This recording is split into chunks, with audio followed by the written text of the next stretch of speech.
On 2nd, 2024. First off, any changes or additions to the agenda tonight? I don't have any. I don't have it. Cool. All right. Well, that was easy. All right, on to 3, which is approval of the minutes from November 4th, 2024.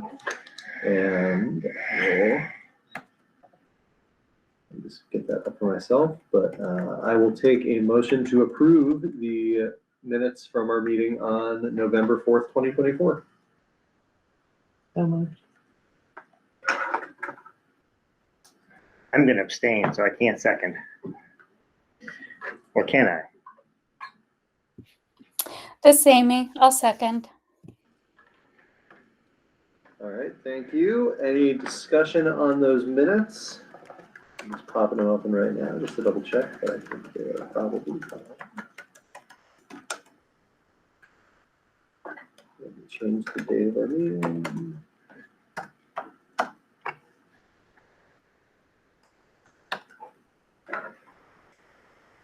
Yep. Looks good to me. Hearing no discussion on those minutes, I will take a roll call vote. Now we'll start with the folks online. It looks like Elizabeth's joined us. Hello, Elizabeth. Aye. Hello. Minutes, if you missed that. No, I got it. I got it. I think you're saying aye, not hi. Oh, I was confused too. All right, so Elizabeth, how do you vote? Aye. Amy, Aye. Bill, I abstain. Megan, Aye. and Nancy. Nancy is not here or on the internet, just in case. No, Nancy? Okay, and I'm an aye as well. All right, so those minutes are approved with Bill abstaining and Nancy absent. Okay. On to the next item, which is public comment on non-agenda items or announcements. And before we check that, I will read my little statement. Usually I do not have it open. So. My computer's getting close. It's going to be open quick.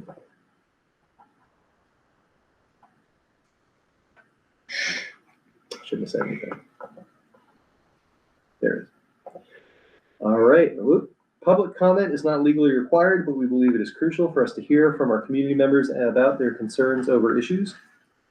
Through these meetings, our board models for our students how to conduct public discourse, and that the board and members of our community can approach controversial issues in a civil and constructive manner and can demonstrate mutual respect. Having said that, please note that the board is here to listen. Public comment period is not designed for discussion. Please start by identifying yourself and what town you reside in and limit your remarks to 3 minutes. All right, so any public comment? Elizabeth. I just wanted to say that Mean Girls is being performed at the high school on Friday and Friday evening. And also on Saturday, there's 2 performances. One's a matinee and one in the evening. Thank you, Elizabeth. And I'm just double checking. I think I'm going to go to one of the Saturday ones, but make sure it's on my calendar. Totally is. Cool. Yeah, we go to Saturday night. It's gonna be good. I know. I've heard good things. One of my friends who works at the school was telling me how good it is. Yeah. She saw some of the rehearsals. Yep. All right. Any other public comment or announcements?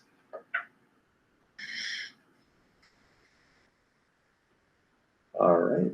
Well, hearing none, let's move on to our administrative report, and that will start with our student presentation of learning. That is, which is part of your report? Yes, Okay, so it'll be embedded in the it's embedded. admin report, Cool. so All right. I will share. And slideshow.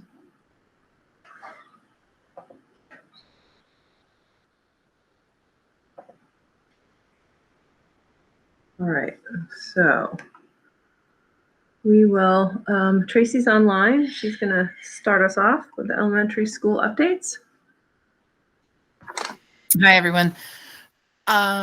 November and December are short, busy months at school with holidays and conferences and things to look forward to.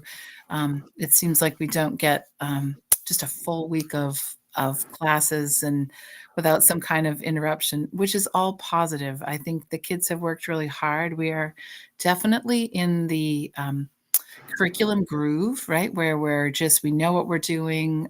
Teachers are really invested in the curriculums. So these little breaks for the students, I think, are really rewarding and positive. We had a great turnout for conferences. About 83% of the families participated in some way. We did have a couple different variations of conferences that took place. And that's something we're discussing as a staff, that which works best for our families. Did they get what they wanted from conferences, and did we get to deliver the information we wanted? So we're working to put together a survey to help kind of drive what type of a conference we host or offer in March. But I thought that was a really great turnout.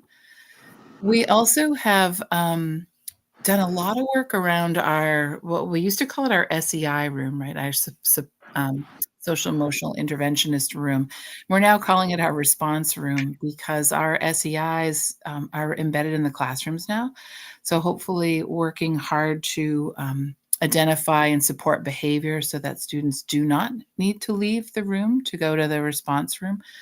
But we do have it staffed with some returning people that have been out on leave, and now we have a full crew. We're able to run the room in a way that it offers social emotional lessons. So it's supporting some of our IEP students, offering scheduled breaks for students that have that in their plan, and then also responding to any radio calls. And I look forward to reporting some of our Power School information because I think we're really starting to see a decline in some of the behaviors that we have experienced in the past. So I'm really excited about this for ourselves and for our students as well.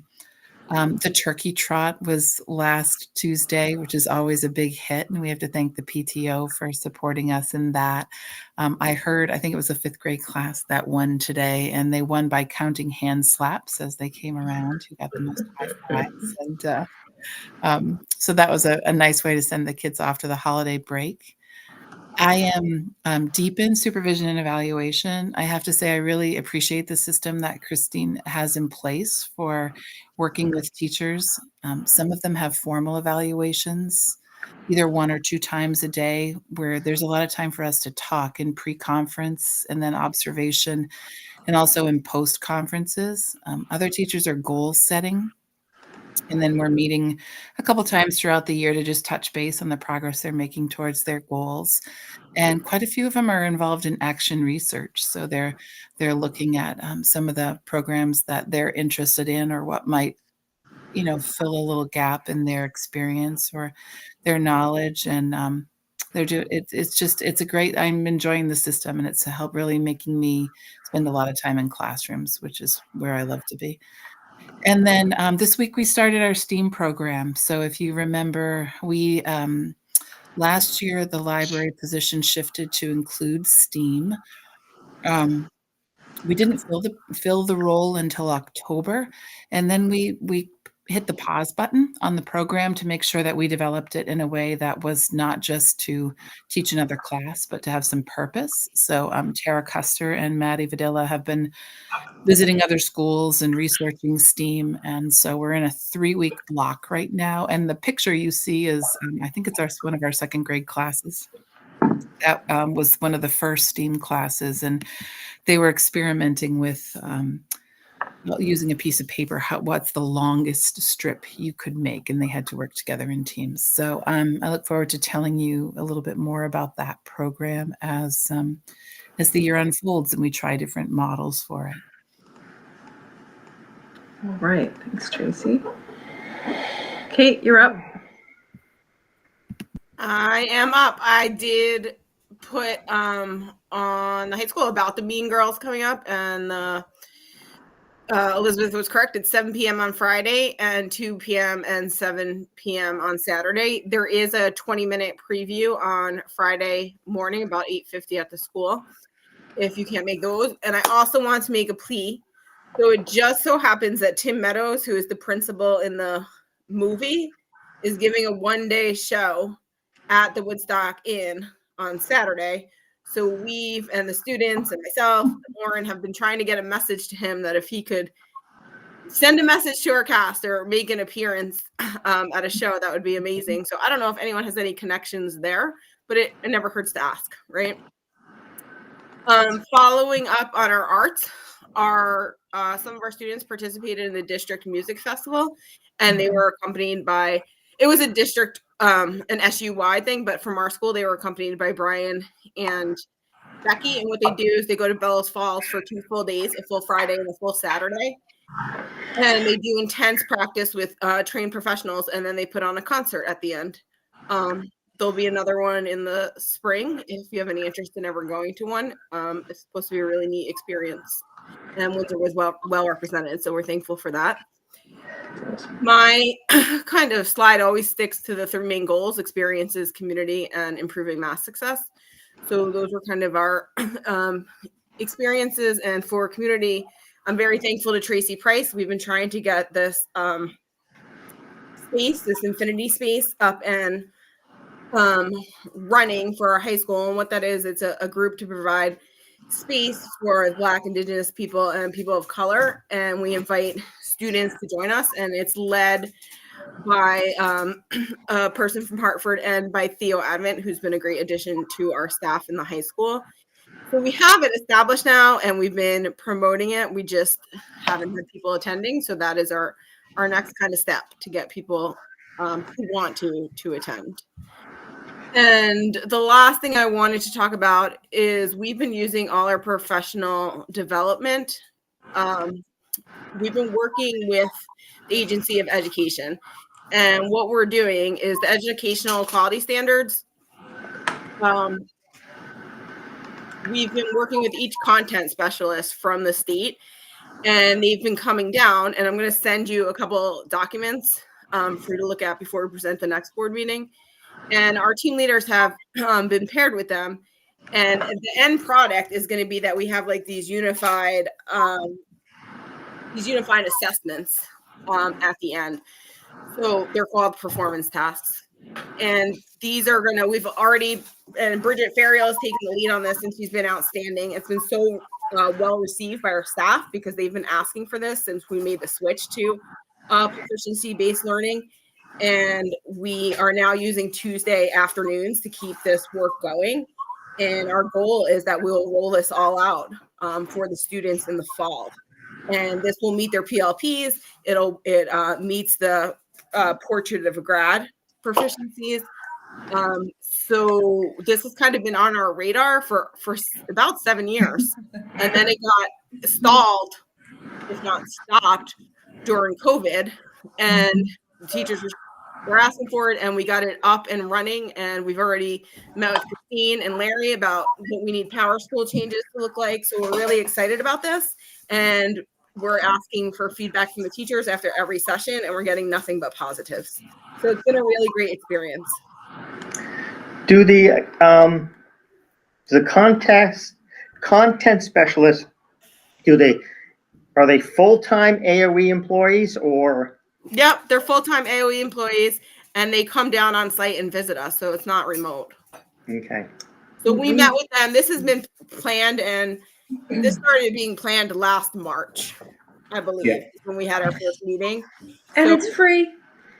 Yeah, I just get hesitant about the quality of people that work directly for the AOE. We've heard nothing but positive feedback. What'd you say, Kate? You're going to tell them that you said that, Bill. Well, I haven't met a lot of them, but the ones I do meet tend to be just kids. But no, they're not. Yeah. Not children. And they've been doing this. It's participatory action research. They've done it with other districts, so we're not the first. And so they've kind of got a refined process. So it's pretty exciting. Very exciting. And we hope to hopefully keep Backwards by design. partnership with them and move to the middle level and elementary level. But Yeah, sorry, it's Kate. great. I'm going to share the documents that we have so far with you and kind of the graphic that's provided for like what our steps should be and where we are in that graphic. It's been pretty neat to watch it all. Like it felt like this insurmountable task. How are we going to get this done? And now we are getting it done. So it's nice to see. Oh, but feel free to tell them I said that, because No, thank I've told groups of them that before, but they're all the group of people that I tend to work with, like the data people and. I think the team leader is Pat Fitzsimons. I don't know if you ever worked with Pat, but Not a child. Nope. she's pretty great. Yes. Elizabeth, did you have a question too? No, I didn't. Oh, I was just I thought I saw sending- your hand raised. clapping hands. That's all. Congratulations. Thank you. Okay, we'll move on to ABS. Colleen is not able to be here tonight. At this time, she may be able to get on late, and she said she would add some comments then, but we'll go right to Jennifer. Okay. So just an update, since our October meeting, lots of things have been going on. So our student-led assembly, we've had our first one of those, which is pretty awesome. See in the top corner. One of the things I love about these small communities that we're in is that one of the things we say is once an Albert Bridge kid, always an Albert Bridge kid. And they come back. So in the haunted trail, like all of the older kids come back and participate in the trail. And that's pretty exciting to see. And they also come back to the school often and join us. We've had a lot of just kind of student initiated things. So Mountain Day, you'll see when I do the other presentation, was really a student driven focus. We have our community stuff. Our open house was really, those who got to participate, was really about students showing what was going on to everybody around. A couple of you had the chance to come. And even in like our bike days, like the students became the ones who created the pathways with which the children rode through and where they had to stop and became like the stop sign police people. And it was just great to see how the older kids would stop and support. And are you okay if I take over so I can do the student presentation? So I'll share now. Yeah. And I just want to share where the leadership team is. The leadership team in our school now is really anchored in the student work. So let me share with you where we are in the map. See if this works. Okay, so here's where we are. So there's these 9 kind of standards or norms that we like to advocate, and we share these with our students. And the student leadership team, which consists of primarily 3 through 6, and second graders get invited, but they don't get a voting voice. They can have their physical voice, but they don't get a vote. Those who want to, and not everybody has to come. Everybody has choice, but you know, most people come. And this is what they turn them into, which I think is really one of the things I'm excited about and how we're moving forward is they didn't just take our words. They said, what does this mean for us? And so they found images and created their own language. So when we think about those images, these are the things that they thought were really important out of the original list, right? This is the adult language. This is more the kid language. And what I thought was also really interesting is that we were then able to ask them, like, what is it that you think you have the hardest time with? What's the one that's going to make a challenge for you? And then they voted, right? So 2 of them have trust is a hard one. 2 of them have speak from the heart is a hard one. Changing your thinking. 6 of them noticed that that's hard for them. How, like in elementary school, I can't imagine having thought of this stuff when I was in elementary school. To notice that it's hard for you to remain engaged. So I think that was really one of those early bright lights for us as a group, just to notice that they notice about themselves. So here are some of their big goals that they have going on for them. They have, during the fall, so Mountain Day, I shared a picture with you. They were in charge of designing what was going to happen there. During the Harvest Festival, they participated and created an awful lot of what happened there, and then they led it. They served, they set it up, they built the decorations. It was really just a student-led thing. The only thing they didn't make is some of the food, right? And so really just giving big kudos to not only them, but the adult leadership team that's supporting them is great. We're coming up with Love loved ones lunch. Global Day of Play is one of the things they all really value. It's a whole day where we basically say, in this day, we as adults, we're going to make sure everything's safe, but we're going to go with your kind of intuition and really follow that. And then Spring Outdoor Day of Learning. And they also want to be a big part of LARP Day. They want to do that again instead of a traditional field day. And LARP is live action role play. Okay, so then they created committees. So kids are on different committees. They get to choose what committee they want to be on.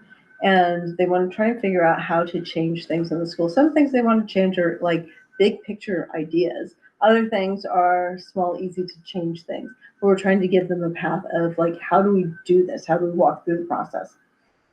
So then we've got committee members in each group. So each team. So they also want to have a voice at staff meetings, which I thought was really cool. So we have a group that's going to be coming to our, yes. Priorities. And a good executive functioning, right? And so then they are taking notes. So this is an example, like here's a day that they do, right? So different people are like talking. So this is what they're doing as a group, just each time they meet, and we meet twice a week when possible as a team during lunchtime, so it doesn't take out of other learning. And it really is a fully engaged process. Kids are excited to come here. They want to come here. They want to share. They want to invest. So this is where we are. One of the things we're trying not to do is push them too quickly. And we talked about them presenting here, and they're like, we could rush and do this, this, and this. And I said, do we want to rush? They're like, no, we don't. We really don't want to rush to make it happen. We want it to be a more authentic, because we go back to some of our norms, right? Which is making sure this was the one that came up like let's not pretend. Let's make sure we're really there.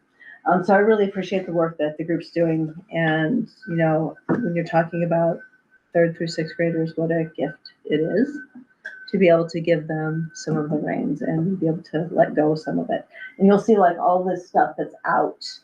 We're about to start our December exploratory time. And because of information that they've given us, we're going to do a full school thing instead of just a 3 through 6 and a K-1-2.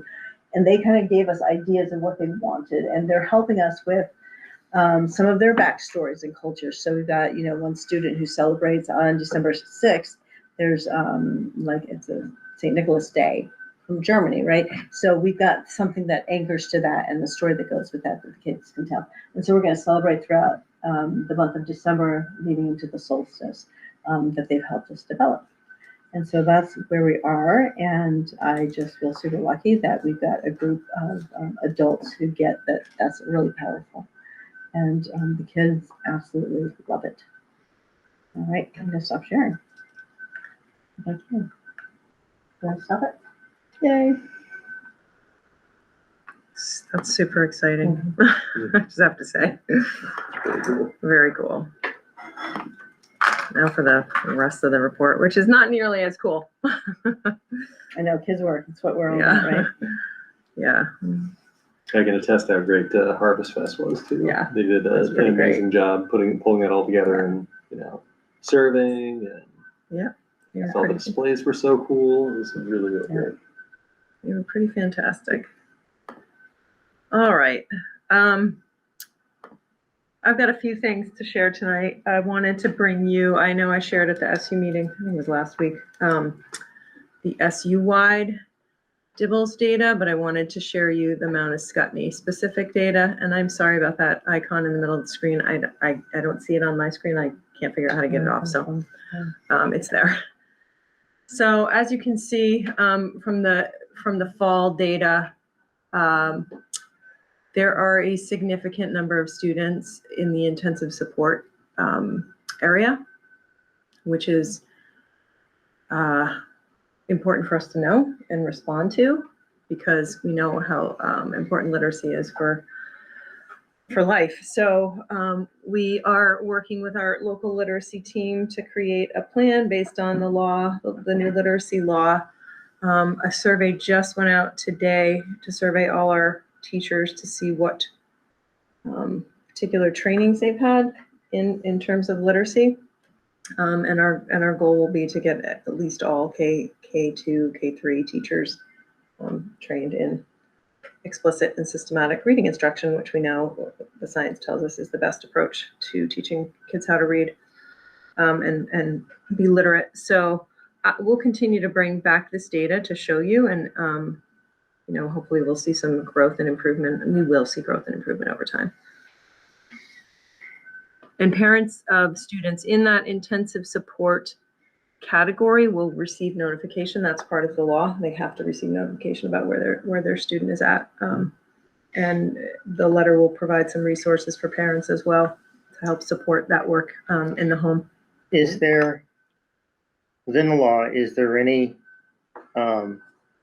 guidance to the assessment you should be using? But wouldn't that be great? Yeah. Bill? So no, we heard that there'll be guidance in January, Okay.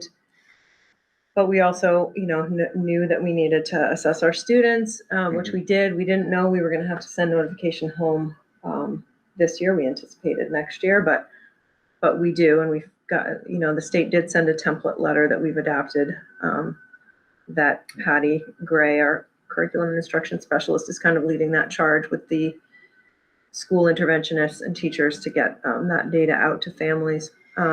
But in January, we were told in January we would get some information from the AOE on assessments. I'm not sure why the state isn't using the same assessment across the board, but So what grade levels are these? that's first grade, Okay. First, second, and third. Elizabeth's had her hand up for a while. Elizabeth, what's your comment? Oh, thank you.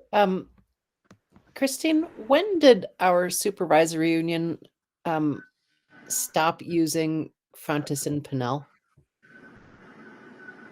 Oh, that's a good question. I think we were probably still using bits and pieces of it, Elizabeth? Through COVID. Through COVID, yeah. yeah. And so are these students are not I'm No. sort of I This is wonder not- what the long-term effect of that Yeah. curriculum has been, and whether students who learn how to read using it have recovered from it. Yeah, Not just COVID. it's a great question. It's a great It was question. also partnered with foundations. It was, but not consistently across all Yeah. classrooms across the SU, which is really some of the impetus for the adoption of a curriculum, which is grounded in the science of reading. I mean, the curriculum we adopted is. So I hope to see some improvement in this area each year. I mean, over time, hopefully. But we've got, in my experience in education, the results of early literacy assessments like this are mixed. What I tend to see is in third grade, it starts to level off and kids have figured it out. And the data looks better. It doesn't typically look great in the early years. One of the main issues is the developmental levels within these grade levels vary so greatly Yeah. that it's not a particularly accurate measurement of where a student's at developmentally. Right. Which is why I've always sort of supported Jennifer's idea of, kind of moving away from grade levels in the early years and going to groupings. Progressions, yeah. Yeah. Yeah. But that's a great question, Elizabeth. We'll keep a lookout and see. I'm pretty positive, if I'm thinking correctly, the information we just saw, I think our middle level literacy data was pretty good. So anyway, I just wanted you to have Mount Ascutney's. Budget update. So you all know we're waiting on the SU board to approve the SU budget. Hopefully that will happen next Monday if we get enough people at the meeting, which will help Larry finalize the local budgets. We just received the December tax letter this afternoon, I think around 2:30 or 3. And in that letter, there was a projected 5.9 average property tax bill increase, which is significant, but it's not double digit, so that is encouraging. That's projected, so Yeah. we'll see what happens. So Larry's been working with with the principals in the local schools on the local budgets. He has completed preliminary draft budgets for Heartland and Weathersfield. Those are up on the website in the budget book format. He's currently working on the Mount Ascutney, which is the largest one, obviously with the most moving parts, but he's anticipating it should be available on the website by the end of this week or early next week at the latest. And he's met with the principals and myself. We finished the wage and benefits for Mount Ascutney. And with everything that we're aware of at the moment, the Mount Ascutney budget is up 6.59%. Larry wanted me to share that last year at this time it was, I think it was around 9%, so a little bit better.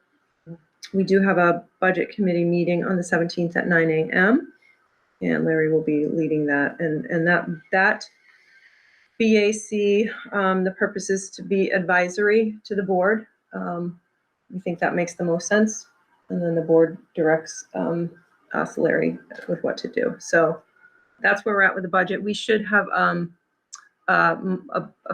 budget to present in January at the next meeting.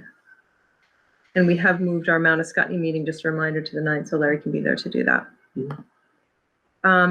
I wanted to let you know that Larry is working with Terry Haig to make sure the budget book is printed for the annual meeting. So it will be in color. It will be what you see on the website, but we thought that that was important. So he's going to work with Terry on that.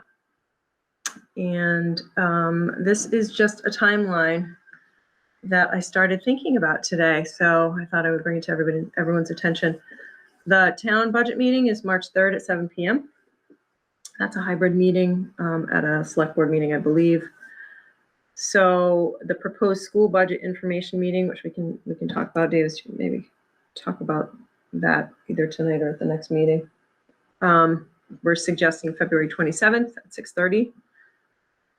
I think that's a week prior. Our warnings need to be posted by January 28th, and we've got a plan for where all those postings go. And we have a template from last year that we use to kind of guide us through the process. Board members up for seats, Davis and Bill, I believe you're up this year.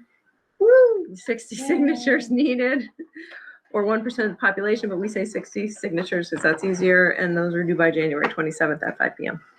So I just wanted to remind everybody of that, and that is all I have. Before we move on from that slide, Christine, does anybody have any particular issue with having our informational meeting on, I think it's Wednesday, February 26th?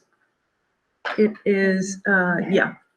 If that works for everyone, I mean, here, we can take a quick look and just have that be a little bit more set. When is school vacation? The week before? The week before, yeah.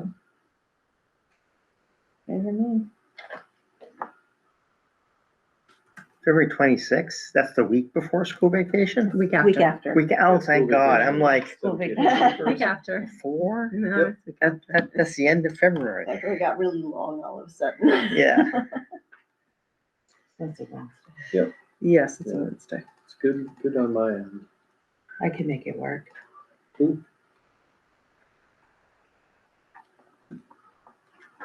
Not hearing anyone say otherwise, that's good.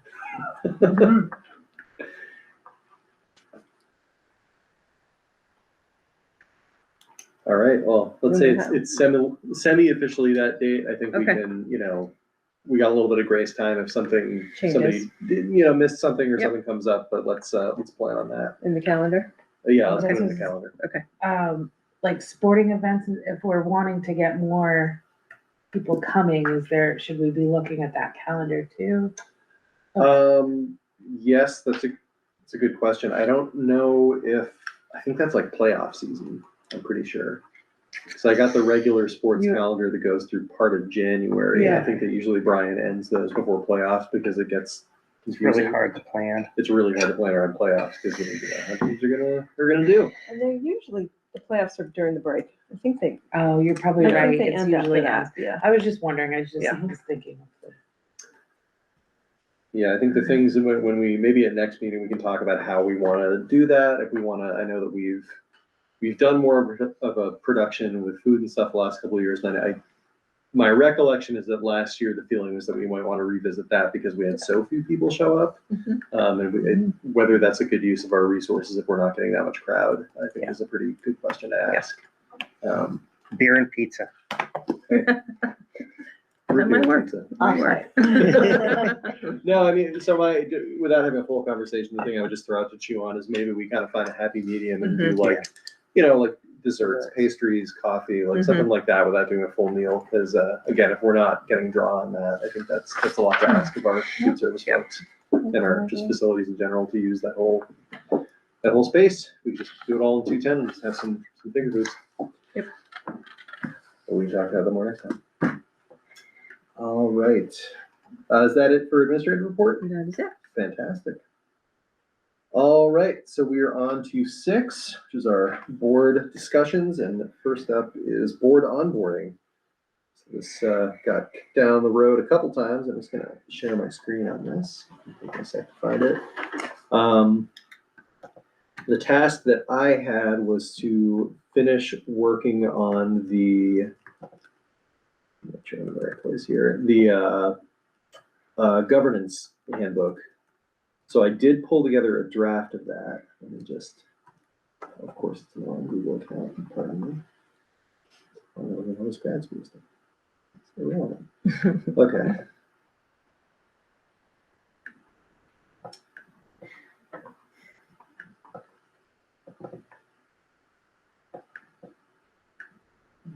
I think I can share a screen here too.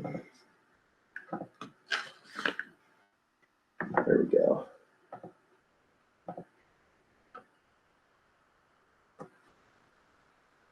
I'll zoom in a bit on that.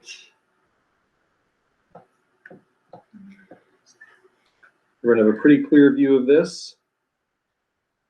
I can get rid of that as a note to self. So for our contents, we have our unity of purpose statement, some roles and responsibilities, board governance culture. I figure this would be a good place just to like write out the protocols, like the memos that we've put out, and just have that be kind of a running, single landing space for those, especially since new board members is, we can all look at this, but that's really the prime audience for this. So getting those all in one place, I think is good. A review of our previous or most current fiscal year strategic goals, and then some resources. So just zipping through this quickly for unity of purpose. I believe this is the statement that we came up with at our retreat or shortly thereafter. Which is Ascutney School District is one district comprising 2 buildings with the capacity and ability to provide the highest quality education for all of our students while utilizing our resources as efficiently as possible. And then I did link the WSESU mission and vision there, which I think that also serves as the district mission and vision, right? Yes. We don't, okay. I think we're good with the link there. I could copy and paste them in the document. I don't know what folks think there, but it's all good. It's a digital document, so. VSBA has a really great overview of our school board and superintendent roles and responsibilities, so I just pulled that directly from there.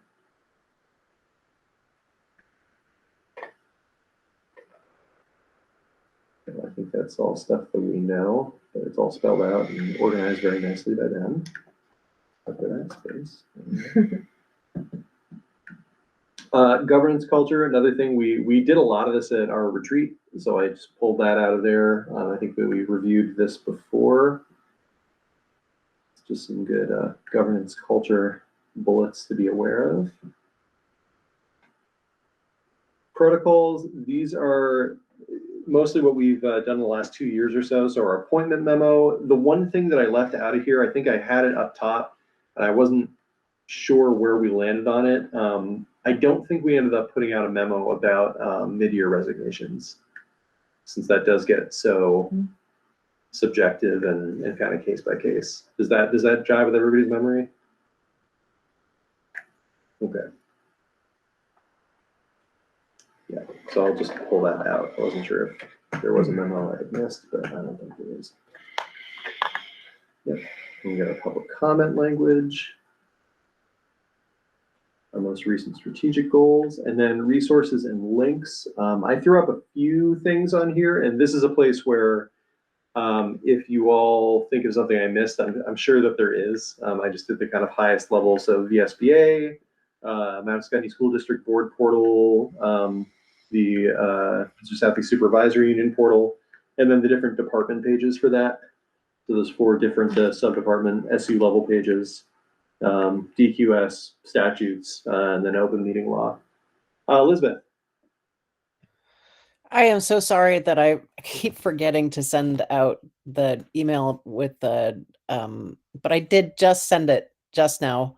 What I always send to candidates, the resources that I send to candidates before they are interviewed.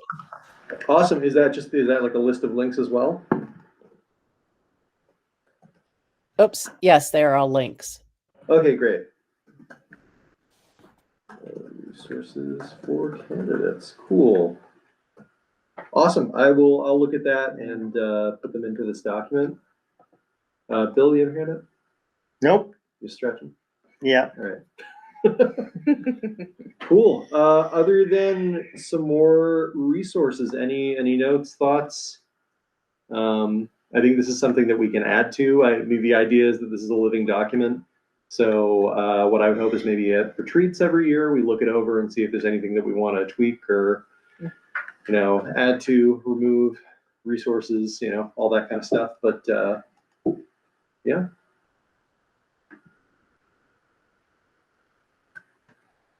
It's awesome, Davis. Well, thanks, Elizabeth, for sending those resources. And yeah, thanks everyone for hearing me out on that. And I think this is going to make our onboarding just a little bit cleaner. And we have that onboarding memo too, which I think that with this and some of the other larger resources, the school boards and then some of our digital handbook stuff is going to make it a little easier for new folks when we get them. All right, let me stop sharing. And then Christine, I can work with you in the SU office folks just to like letterhead it and make it. Yeah. Yep. Awesome. Cool. Definitely. All right, so that's that. We have a resignation. We do. So Tony Stevens, our part-time PE teacher at Windsor, Part-time what? physical education Okay. teacher. It was teaching two periods a day, I believe. Some days 3. He has resigned, and we need to do a board vote on that. The email from Tony was sent to all of you last month. We talked about it briefly in executive session. Mm-hmm. Just to jog your memory. I wasn't here, so. Oh, Yeah. Well, then I can't jog your memory, Bill. No. You can try. Because we didn't vote it on it last time. We 'cause didn't. We weren't saying the name. Is Yes. that- okay. Yeah, we wanted to just be sure we were Properly. Yep. So I will take a motion to accept, and what's the name of this membership? Tony Stevens. Tony Stevens. I will take a motion to accept Tony Stevens' resignation. So moved. Oop, I heard Megan first, but Elizabeth, you want to? Second. There we go. Okay. All right. Any discussion? Any chance someone can? I just sent you a text. Okay, thank you.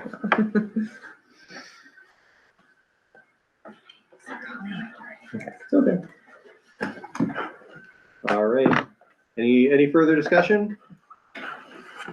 Okay, hearing none, I will do a roll call vote. We'll start online with Amy. How do you vote?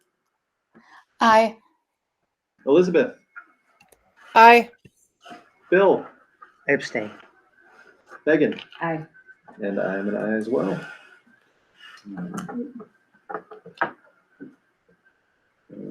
Accepted. Tony's resignation. Okay, next up is item C, which is public high school choice numbers. Which is, there's a law, high school choice law in Vermont, and it states that the board needs to publicly determine how many students we will allow to engage in public high school choice. And the law says it's 10%, which is 30, not 3. I just, my math wrong with Davis this afternoon. Or, so 10% of your population or 40. And the board needs to set that number annually. And it's whatever number is lower. Is that the guidance? Or do we just kind of, I think is it up to us? I think it's up to you. Okay. No, it does say whichever number is lower in the thing. I I'm was gonna say, I thought I saw Alright, that in thanks, Kate's Kate. email. sorry. I don't have it in front of me. All right, And thanks, we Kate. also have to decide how many we would accept. From other schools. Can you elaborate? I'm sorry, I'm not quite understanding what. So there's a law in Vermont. So any student, high school age student has an opportunity for public high school choice in Vermont. So if you are a Windsor resident and you want to go to Hartford, you can, there's a process, you apply, there's a timeline. The other school has to have space, I believe, and I should have brought it. It's not in front of me, but there are some. The other school, Stopgaps. yeah, there's some stopgaps. Thank you, Bill. But the board has to annually set the number of how many students we will allow to leave and how many we will accept in. Mhm. Let's see if I And can this pull is it up. high school only? Yes, high school only. All right, so you can confirm that the allowing to leave number, that's the 40 or 10%. Yeah. So we're at 30. Is that 10% number? Kate, do you know the total population in Windsor? In the high school, Yeah. it's like one. Hold on, let me see.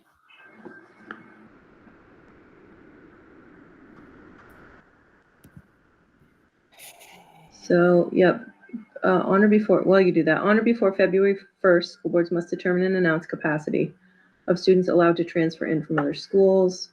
On or before February 1st, school boards may determine and announce, the number of students allowed to transfer out to other schools. 238 in building. 238. 238, Yep. so 24. 24. Yeah, Did the math 24. right this time. And then by March 1st, students seeking to attend different schools for the next following year must apply in writing for choice to the schools where they reside. On or before March 5th, schools whose boards have set a limit on outgoing students and that receive applications to attend different schools in excess of that limit hold a non-discriminatory lottery of outgoing applicants. I guess if you have more than the number. Sending schools immediately transmit choice requests to potential first choice receiving schools. Mhm. It goes on. And this is tuitioned? No, No, free. it's just, Mhm. okay. there's no Like harm. we pay the tuition? Nope. Nope, Oh. nobody pays. No one pays. Oh, There it's is just no part of, tuition. okay. Right, it's part of the law. Okay. Which means any students that we have coming, we do not get Right. any ADM from the state for them. Mhm. Any students who leave, we do not lose any ADM. Do we have to limit the kids who come in? Hmm? Do we have to limit the number Yeah. who come in? Mhm. Yeah. Same 24-ish? That makes sense to me, right? If we're going to approve 24 outgoing, then we can probably set a limit so that there's Mhm. parity there. I don't think we can set 24 because that's, Now, what is More the than 10%. capacity though? I think a nice round number like 20 might be, or 23 or 22, yeah. 20 is pretty reasonable because there's never that many No. that come in that many I that think- goes. So that would I be, think last year I signed the application for 2, maybe 3 Yeah. kids. so we can say 20, because it's 10%, we can say 24 outgoing and then just set it at 20 for incoming. Isn't it 10% outgoing or is it? So outgoing, it's either 40 or 10%, whatever number is lower. So it's 238 students, 10% it's 24. 24, unless we round it down. It could be 23 too. I'm reading the law right now. Christine, as you read that law, Yeah. Does the receiving school include in their receiving number students that are tuitioned in?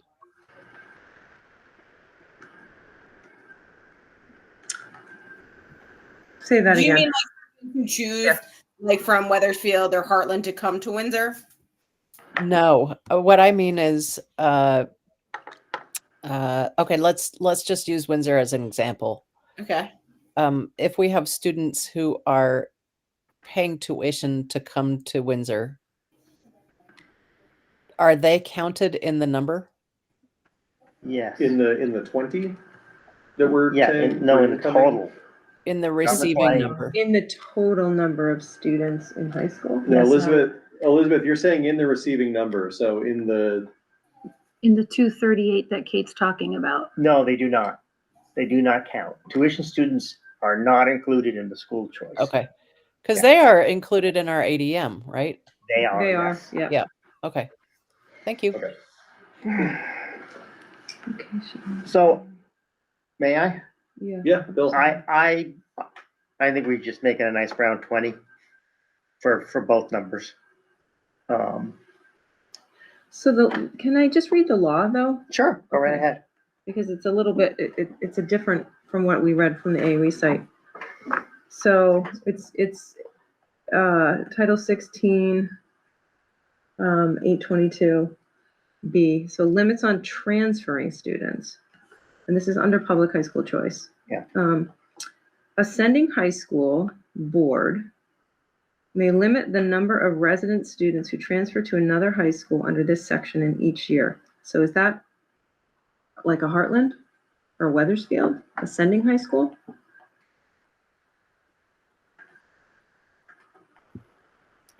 I don't like that No. word resident. No. I don't think so. No, Amy, what is it? Is that, So what this pertains to is a town that has a high school, such as Windsor yep, or Hartford or Randolph, can't think of too many others. it's good. And Woodstock. Let's say that there's a Woodstock student who decides they want to come to Windsor.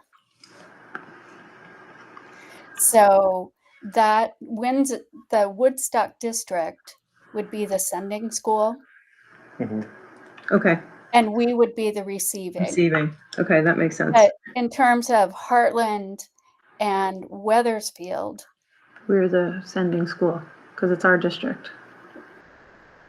we are the no, the high school students that we get from Weathersfield and Heartland, They have they're- school choice anyway, yeah, they have school choice. This right? law So they- has nothing to Right, do with to them. do with them. Yeah. Okay. Okay. So Okay, we so- need to know how many. It says, ascending high school board may limit the number of resident students who transfer to another high school under this section in each year, provided that in no case shall it limit the potential number of new transferring students to fewer than 5% of the resident students enrolled in the sending high school as of October 1 of the academic year in which the calculation is made, or 10 students, whichever is fewer. And further provided that in no case shall the total number of transferring students in any year exceed 10% of all resident high school students or 40 students, whichever is fewer. So Okay. was half of that about receiving and half about that was about sending? Yes. So So it was 5% to receive and 10% to send? Is that what I heard?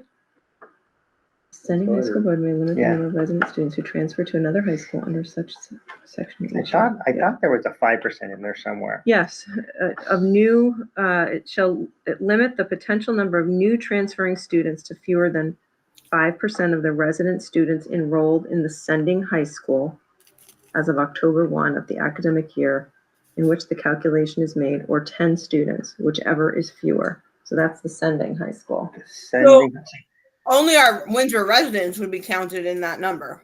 I don't think so. Yeah, Oh, exactly what it said. Wait, hold on. Let me just process this. So the sending high school, sending to us? No. Or we sending to someone else? Ascending high school. I mean, it says ascending high school, so I think it was that would be us us. sending, I would, yeah. that's how I would interpret it, but Right, you but could interpret it the other way, I think, too. can you send that to Yeah, me? I sure can. Yeah, So, just gonna throw this out there. we've got Two- time, too, if we need Yeah, more two, clarification. that's read my mind. So two things here. One thing just in how that's written is I'm hearing the word may a lot, Mm-hmm. We not don't shall. need to. Yeah, So that's one thing to consider. It doesn't sound like we necessarily even have to do this, right? One said must, Okay. one said must, and one said may in the AOE guidance. Got it. And I can pull that up again.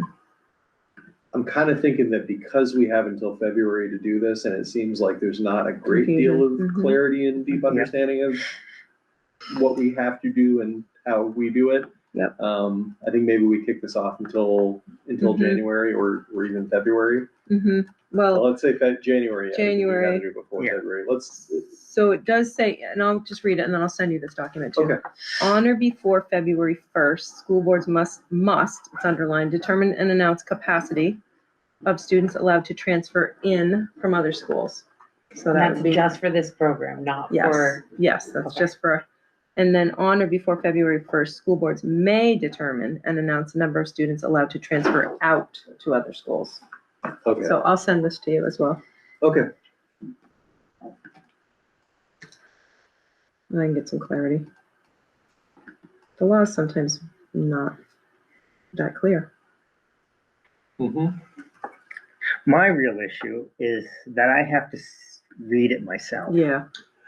Yeah. Yeah. It's so I am going to move that we table this until our next meeting, and then make a decision on it. So moved. Yep. Oh, so I move again. Second. Second. All right. Aye. All right. Cool. Elizabeth, aye. Amy, Aye. Bill, Aye. Megan, aye. and I am an aye as well. All right. So we are tabling that one until January. All right. May I ask you a question? Has the board not ever done this before? I have no memory of it whatsoever. Yeah. Yes, we have. Okay. Thanks, Amy. You're welcome. Doesn't mean that we haven't, but I have no memory of it. All right. So we'll come back to that in January with greater understanding and clarity and make an informed decision. Next, we have district clerk. So unfortunately, I think the last time we talked about this, we had somebody who would sign on to be district clerk, and then that person promptly unsigned up for it. So we're kind of back to square one on that, which is unfortunate. My initial thought, I guess, to kind of lead off this conversation and the decision we might want to make is that right now we offer a small amount of compensation for our moderator. I think it's like $100. I think that given we are asking the person to be our district clerk for a couple, for that time period, it's a day or two of work, but it's pretty involved. I think it would make sense to offer, I would say, like $300 stipends to do that, partially because I think that it reflects the amount of work that's done. Yeah. And also because when you are asking people to do this, it's not particularly enticing if there's nothing but pats in the back for really doing something very important and time consuming and pretty stressful for a day and a half or so. That is my first thought on it. And I think the second thing that I just want to be really sure before, regardless whether we adopt that, approve that stipend or not, I really want to make sure that when we are putting this out there into the world, the people who are agreeing to it understand end to end what the responsibility is. I know that I think was the issue that came up with West Windsor Town Clerk, and Elizabeth, maybe you can elaborate on that, but I'm not. I can't really elaborate. The resignation from the position came like the Monday after election, or the day, whenever it was. It was within a few days of election day. So I think that Amy probably got it was her first election, and she probably got a taste for what elections are like. And Got it. it's total projection on my part, but that's my guess. Okay. That context makes a little more sense, because I know that you had spoken to her about what it entailed and what the kind of like breadth and depth of the responsibility was. Yeah. Yeah, well, I gave her a brief overview, but I really encouraged her to get a hold of Larry, and she Okay. did. Maybe then she resigned. And then she, yeah, Yeah. I don't know. I really don't know much more than that. You know everything I do. Got it. All right. Megan? Because we've talked about this in the past, that there was like a reason why we wanted it to be like a clerk. And are there other qualifications? Like, can this just be anyone? Like, that's what I was curious about. My understanding is that it can be anyone. The state recommends that we have a town clerk do that job. Amy? The reason that they recommend that a town clerk have that job is because it's the town clerk who has access to the voter database in order to send out absentee ballots and to just that whole phase of it. They have access to the whole voter database. Mm-hmm. Yeah, so if it's somebody who isn't a town clerk doing it, then there's that kind of extra layer of logistics, and they would have to work with the town clerks anyway, I'm assuming, to access those resources. Exactly. Or provide that information to the town clerk, who then does the work. Okay. All right. And at least at town meeting, they're sending out 2 ballots. They're sending out the town ballot and the school ballot. So it's not like they're sending them to the same people. Mm-hmm. So it's not like there's added anything really. Yeah. So I'm not exactly sure. What was really challenging the last 3 years, at least when I was the Windsor town clerk, was getting people to come count ballots. Mm-hmm. Because no one wanted to do that. Okay. Isn't it automated now? We did buy the machine, yeah. Okay. It is, but if there are any write-ins whatsoever, Mm-hmm. those have to be counted by hand. Yeah. So if people who are running for an office and they don't get on the ballot because they don't get the signatures on a petition, then there's no name on the ballot, and so they're write-ins, and those have to be hand counted.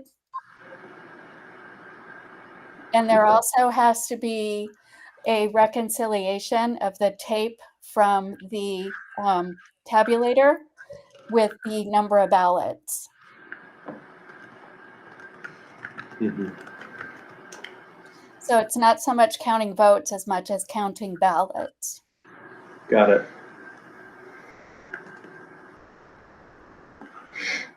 Yeah, I mean, it would be really wonderful if the town clerk wanted to do this, because again, it makes sense. But seeing as none of them want to, and we have a new interim in Windsor, and I promptly asked her, and she promptly I declined. don't know. Mm. So I think we just need to put it out there to folks. Yeah. The other piece of it, I mean, just, working with Larry last year, and the person has to be there all day. Yep. The person has to get the ballot ready, send it to the printers, get it to where it needs to be, make sure that the Board of Authority, Board of Civil Authority. Board of Civil Authority has people that are going to transport the ballots from West Windsor to Windsor appropriately. There's supposed to be 2 of them. Or and the Windsor mom. to West Windsor. Or Windsor to West Windsor, yeah, either way. So there's some logistics involved. I imagine the town clerk in West Windsor is going to need to be in West Windsor all day running the election. Right. So maybe that was kind of the impetus for saying, oh, I don't know how I'm gonna be in 2 places at once. Hold on. Yeah. So each town is going to have a tabulator. So, and the people, wherever that tabulator is going to be, the town that doesn't have a tabulator, those ballots are just going to go into a box. Mhm. And then at the end of the time, at 7 o'clock when the polls close, those ballots at whatever town doesn't have the tabulator, those get collected and counted so that there's a known number that are coming over to whichever town. And then those are delivered by 2 JPs. And then they get run through the tabulator, or they get counted again and then run through the tabulator.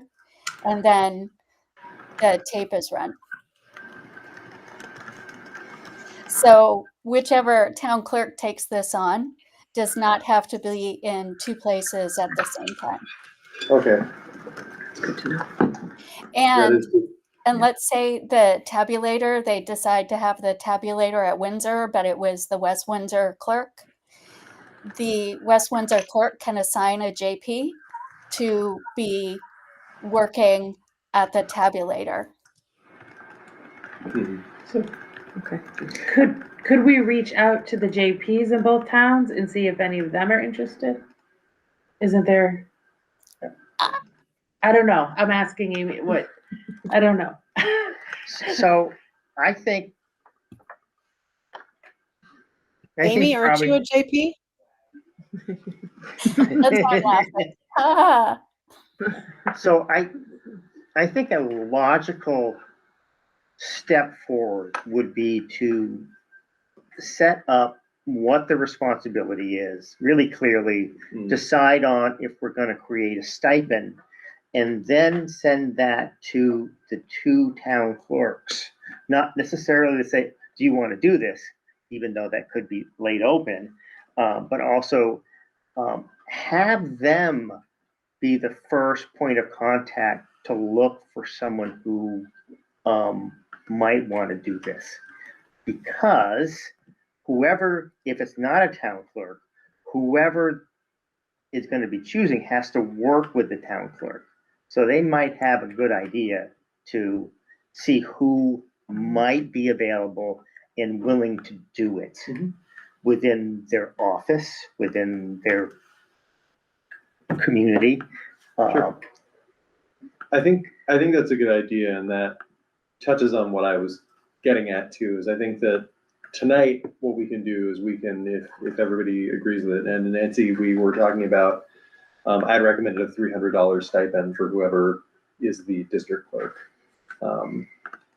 So we can agree to that tonight if we're in agreement on that. And I do think too that maybe having Larry and maybe Amy, would you be willing to work with Larry to put together some sort of just like 1 page or like just like a guide outlining everything that role needs to do? Yes, I can do that. Awesome. So And yeah, I think there's also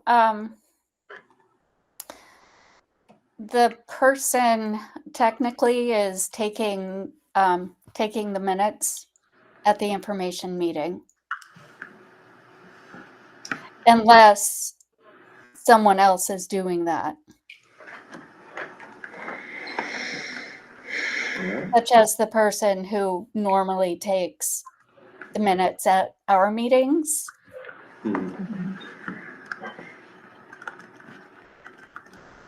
I'll look back to see who we had last year. Taking minutes. I think did I think it was Leanne. Leanne do? I think it was Leanne. Yeah, okay. Excellent, well, yeah, so stipend, and then Amy, if you can work with Larry and just get a kind of comprehensive resource, so that when we do reach out again, and Bill, I think that it's a good idea to start again with those town clerks, maybe not lean too hard, but say, hey, just, this is information, if one of you are interested or willing to do it, there is a stipend and a comprehensive list of how to do it, and then ask them if they know anybody, see if they can engage us in the process. I do think that because it is now December and we need to get this figured out pretty soon, I would say once we have that comprehensive guide and have agreed on a stipend, I think we should also start reaching out to people in addition to that and not wait to hear. Yeah. Just because at this point we need somebody who's willing to do it. And if we have it all outlined and can get them in touch with, experts like Larry and like Amy and kind of work, maybe kind of put a committee together to onboard a person to that role. Hey, maybe we have somebody who is not a JP or not a district clerk, but is willing to do this year over year and become really, really good at it. Who knows? Does it have to be a resident of one of the communities? Amy, does it have to be? Yes. Okay. All right. And does it have to be a JP? Well, Larry wasn't. So I think don't so. yeah, I don't think No. that. No, it doesn't. Yeah, I think it could be beneficial for it to be a town clerk or a JP, but that's just a guidance, not a requirement. Yeah. And a JP doesn't have access to the voter database. Yeah. It's the town clerks who do. But on election day, on town meeting day, when people are voting, it's JPs who are working at the polls. Mhm. So a district clerk or town clerk appoints the JPs to work at whatever stations at the polls.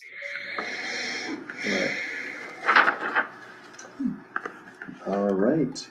Well, I will take a motion to approve a stipend of $300 for our district clerk. So moved. Second. All right. Any discussion? Sorry, I do have one question. Yeah, sure. Is this 300 number, is it just based off of what we paid the moderator, or did you ask around other towns? I'm just curious. Yeah, I did not ask Okay. around other towns. My assumption is that if we're giving the moderator $100 to do a single night, and the clerk has I to was do. just curious. Yep. No, that makes sense. I was just curious about what went behind that number, that's all. Yep. No, that was kind of my off the cuff reasoning.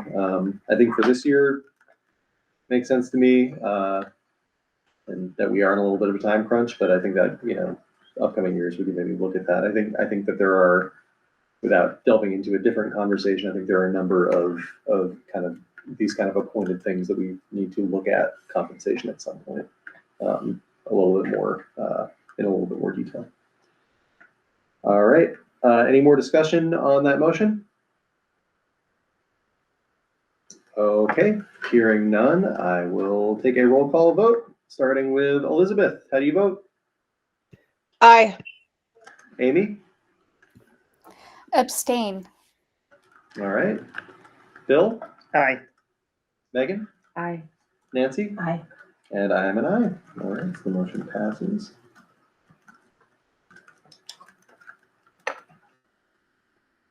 All right. And then the other part of that, I don't think we don't need to vote on it, but, Amy, I appreciate you being willing to work with Larry to put together a document. And then I think if we can do that subcommittee like we did last year, I'm happy to sit on that. Just make sure that whoever we do end up with, we're onboarding them in communication, making sure things run smoothly. And I think we do have time right now, but we definitely need to get somebody in there in the next month or so. Okay. Moving on to the last item on our list is regional high school conversation. So a few weeks back, and I appreciate Elizabeth being the primary organizer of this, but a number of folks, I think it was less than a quorum, but a few folks on this board spoke with a couple of board members from, what was it, Hartford, Woodstock, Springfield. I'm saying, I think it was those three. About the possibility, just investigating the possibility of there being a regional high school that would serve those communities. So Springfield, Windsor, West Windsor, Springfield, RSU, Woodstock, and the towns in that SU, and then Hartford Supervisory Union. Looking, sort of preparing for guidance that we may be getting from the Commission on the Future of Education in Vermont, and some other guidance that we're anticipating. I think the idea is to start investigating this now before we get directives from the state. Bill? Well, I think it was a great first sort of initial dive into it. Yeah. I was really surprised on the warmth of reception from Hartford. Actually, I shouldn't be surprised because their building is falling apart. Mm-hmm. Not to the level of Woodstock, but still, they're starting to have pretty serious issues. Talking to the building manager there, and at the high school, when they ever refer to the new windows, they're talking about windows that are 30 years old. Mm-hmm. And so, Springfield less so. The board member that came was very new and very receptive and partook somewhat in the conversation. But I think overall they just invested a bunch of money into their high school. Mm-hmm. So I think they're feeling pretty secure, mm-hmm. more so than they should be. And of course, Woodstock is just in dire need of something, or things start crumbling down on top of their heads. Yep. But Elizabeth kind of had a bombshell at the beginning in which she talked about the prison farm property being donated to the AOE, which, afterwards, the more I thought about it, the more kind of looked like a possibility, and really not a bad one either. So, Elizabeth, do you want to speak to that more? Because I don't know. Well, it was it is not. Let me just be absolutely clear here. Okay.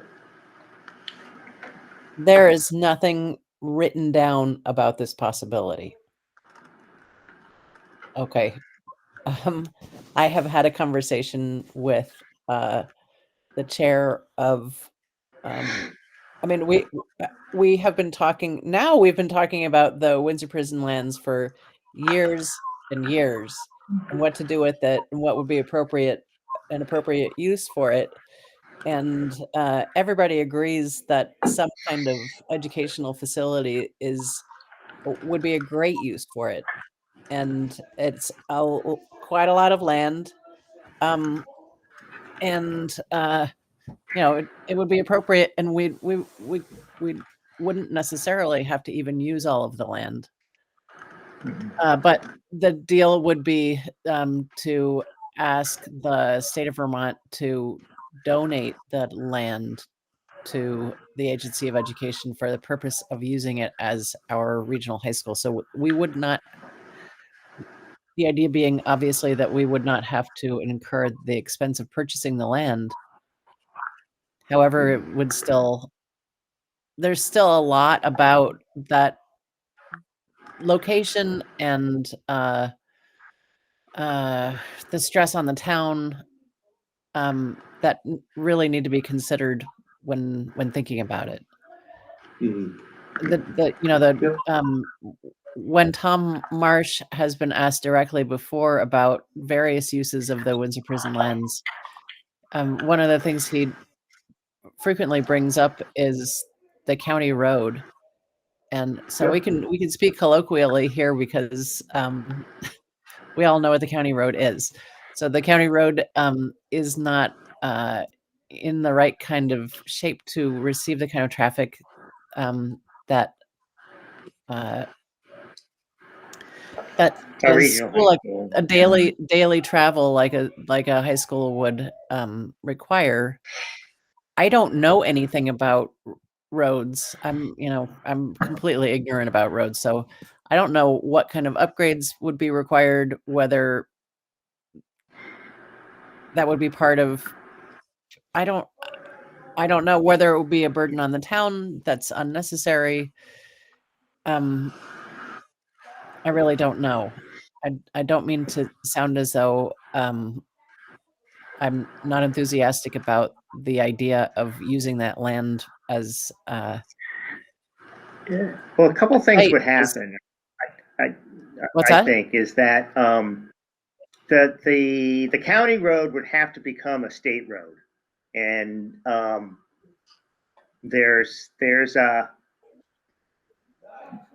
precedent for that within the town of Windsor alone, because the Narrows used to be a town road, and 4A used to be a state road, and so Windsor and the state switched so that the state could fix the Narrows. They rose it up 10 feet. And so I think that would be the first thing that would happen. At the same time, when looking at the total expense of constructing a regional high school of probably somewhere between $150 and $2 million, the purchase price of a land probably would be fairly minimal in comparison to the overall construction. So, but it is definitely an interesting prospect to have that piece of land become available and then have the means to make it accessible through some fairly large scale construction on a fairly short piece of road when you look at the overall scale of things. But It's true, and again, it would be perfect. But let me just reiterate, that is not a deal that is written down anywhere. Right. It was a thought that was tossed out. So Yep. I just want to make that absolutely clear. And I think I'll expand upon that, this being only thoughts, and that this conversation is really, in this space and with these folks from other districts, this is brainstorming, looking at things that may be coming down the pike. I mean, obviously, if that is a conversation happening in that, and was this around the commission, Elizabeth, that conversation was happening, or? I'm sorry, could you repeat that, please? Was the conversation about the potential transfer of the prison property, was that happening in the context of the Commission on the Future of Education, or in some other state? No, it was in the context of options for the Windsor prison lands. Okay. Yeah, so I mean, these are conversations, it's a need that people are seeing, and I think that, to kind of bring some folks to Bill, what you were saying, there are a lot of reasons why this is bubbling up, and I think that we're engaging this conversation so that should it come down the pike is something that becomes apparent that we need to do or we are compelled to do by the state, we're already having that conversation and are familiar with some of our options. and some of the reasons why. To me, the highest level ones, I mean, Bill, you talked about it a good deal, is buildings and grounds costs. I mean, aging facilities all over the state is a major issue. We saw this in our budgets last year, and districts all over the state saw this last year. The thing that gets pushed off is buildings and grounds costs. School buildings are not self-healing. Every year that goes by, those things don't get fixed or get patched up. And I mean, we have amazing buildings and grounds folks who do a ton with what they have.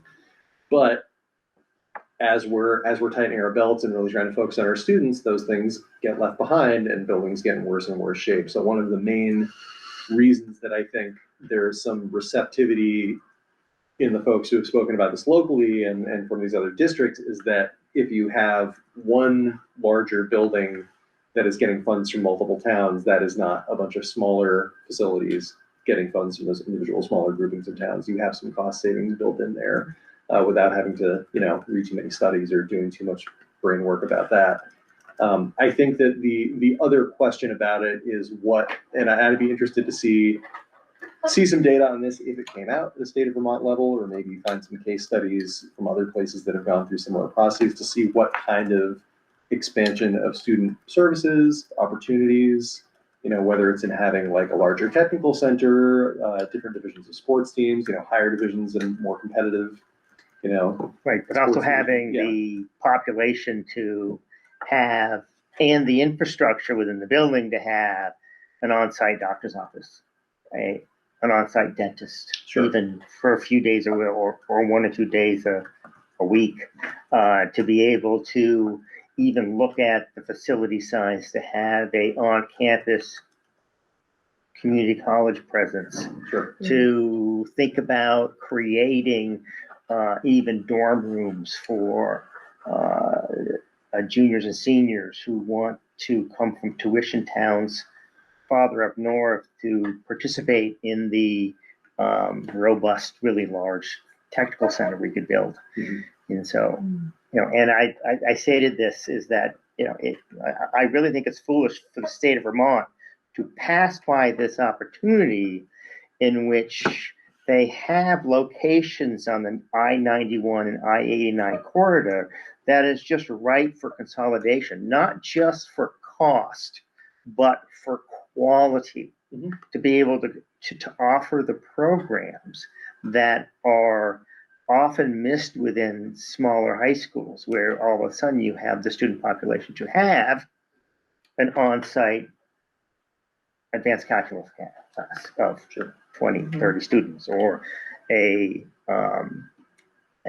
advanced biology anatomy class of that number of students, to have the technical center that has a full offering of ROTC, and to have a full offering of law enforcement training, and all those technical skills that are so really important today, to create a site that could actually serve those needs at a cost over the long haul that is going to save the taxpayer significant amount of money. What would the size of that school be with those 40? You're really looking at just the schools that we talked about, a minimum of about 1,500 students. I think it's more like 2,000, Bill. Yeah, I think you would have to build for 2,000. But you have to remember that that doesn't include the technical center as well. What grades would it be? It'd be a 9. It'd be a straight high school. High school. Yeah. And with the thought that in certain locations along exit 9, you're really within 90%, and I'm ballparking here, but I know the lay of the land. 90% of the student population is within 30 minutes away. I mean, that's just, and it's the same thing on I-89 in that Montpelier area, Barrie and so forth, in which you have access to that. And with that, then you can go ahead and focus on strengthening your smaller elementary schools. Mhm. I did look into the legality of it, and there is a path. So there's even a path without our combining supervisory unions. We could just create a high school district. Yeah. Mhm. I think at minimum, though, I feel it would be really important to, at a minimum, merge RSU into a single district. I think governance-wise, that would make it manageable. I really don't see much resistance to that when considering what this would be creating for Heartland and Weathersfield. It would kind of eat up most of their tuition options in the area. So anyway, but also I think the Norwich, Vermont came up as an option. If Yep, looking. they are interested as well. Yeah. Yeah. But I have to say that just in full transparency, I don't have the capacity to continue leading this. I just don't have Yeah. the time at the moment. All right. Well, Elizabeth, I don't mind taking it over if that's the case. But seeing that you did the got it started. original, yeah, Yeah. you did the original sort of gathering. I felt it important for you to sort of kick off that, at least the first discussion. So thank you for doing that. And I believe the next steps, if I recall, was since we had that sort of, testing the waters, touch base, where was to have some sort of warned larger meeting and bring Yes. some more folks in. So, Yep. Yeah, we will make sure the word gets out about that. I mean, it's not really just for folks on a governance level to talk about it, but it's something that even as we're even looking into the possibility of maybe doing this, which really is where we're at right now. We want to be able to engage with stakeholders all through our community, students, community members, parents, teachers, staff, and then like everybody. We're gonna want to chat with everyone about this as we go about it. So yeah, watch this space. And we'll keep that ball in the air. Any other thoughts for right now before we move on to setting the next agenda and wrapping up? All right. Well, thanks, Bill. Thanks, Elizabeth, for really, as Bill said, pulling this together, and thanks, Bill, for some of the context and some of the possibilities that might offer. All right. So we are on to setting the next agenda. I know that one thing that is definitely going to be there is our public high school choice numbers. Yep. And then Budget. Yep. Yep. Administrative report will have the quarterly financials in the budget. Mhm. And then I put February budget information, meeting logistics under items for discussion. Yep.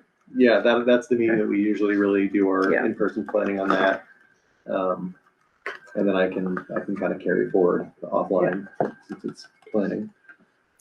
Christine, my request is that we get as much budget information as possible in advance of the meeting. Yep. It should be, the budget book should be ready this week, Elizabeth, and I'll have Larry, it's going to go on live on the website, but I'll have him send it to all of you as well. Thank you. Yeah. I think we should probably plan on keeping that district clerk item Oh, there yeah, too. that's a good point. Yep. Okay. And worst comes to worst, I can kind of dip into the Yates workforce to see if any of them want to sort of step up for a year.